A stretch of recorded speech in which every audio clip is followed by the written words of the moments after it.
ગુજરાત કોંગ્રેસના મહામંત્રી સંદીપ માંગરોલા દ્વારા મુખ્યમંત્રી કાર્યાલય ખાતે આમોદ નગરપાલિકાના હોદ્દેદારો દ્વારા ભંગારની હરાજીમાં આચરવામાં આવેલ ભ્રષ્ટાચાર અંગેની લેખિત રજૂઆત કરી છે તેમજ તાત્કાલિક અસરથી સમગ્ર મામલે વિશેષ તપાસ કરી જવાબદારો સામે કડક પગલાં ભરવા અને કાર્યવાહી કરવાની માંગ કરી છે।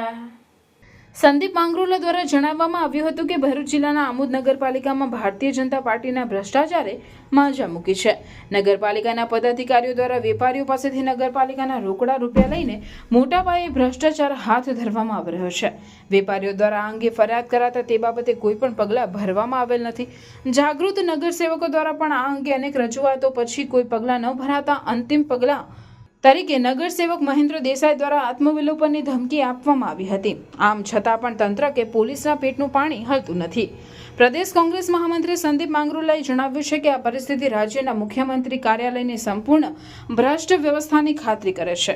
અમે સરકારને આ બાબતે તાત્કાલિક અને કડક પગલાં ભરવા અને આ મામલાની વિશેષ તપાસ કરીને જવાબદાર લોકોને કાયદાની કોર્ટમાં લાવવા અનુરોધ કરીએ છીએ। આ પ્રકારના આક્ષેપ સાથે સમગ્ર મામલે કાયદાકીય રીતે પગલાં ભરવા અંગેની રજૂઆત કરવામાં આવી છે।